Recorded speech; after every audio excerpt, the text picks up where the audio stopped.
Do I have a friendship in real life like the one that Harold and George have? Yes. You know, I think everybody needs a yin to their yang. I definitely have one.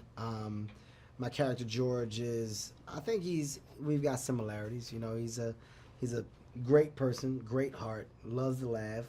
Imagination is through the roof. He's a great storyteller.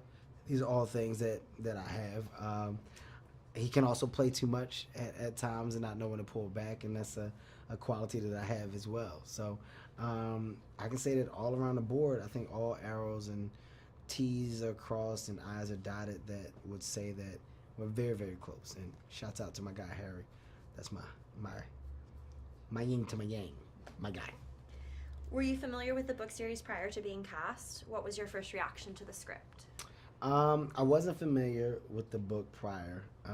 After the idea of doing the movie was brought up is when I familiarized myself and got it and read it.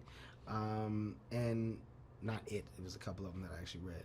And then after that, with the script, to see where they took the script and how the script was developed based off of the foundation that was already built off of Captain Underpants, I thought it was good. You know, putting us in a room to not only read it but read it with each other was a really cool experience. And you know, we got to improv, we got to go back and forth, and it just elevated the material. What was your biggest challenge playing the roles of such beloved character?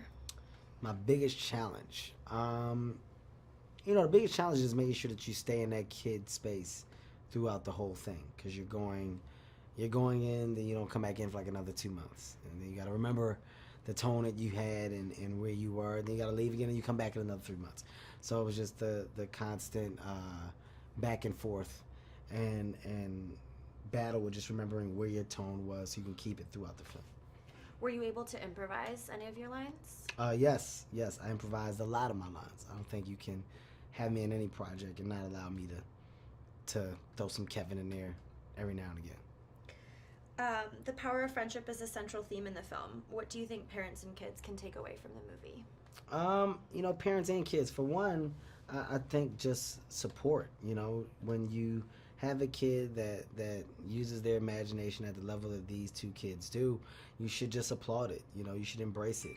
At the end of the day, those kids are tomorrow's leaders, you know, or creators and inventors. So I think that's definitely an important message. Also, laughing. Laughing is universal. Laughing is necessary. It's not something that should be frowned upon in any way, shape, or form. So for this particular film, I think understanding that, but also finding a balance as to when the laughter should be cut off, because sometimes that's where a kid has problems. You know, it's just fun, not knowing when to cut it off. I think they do a great job of realizing that, okay, maybe we should find a good balance and cut it off here so we don't have the problems that we had when we were there. And last question, do you like to play pranks on your friends and family? I don't like to play pranks. I love to play pranks on friends and family. I am a prankster.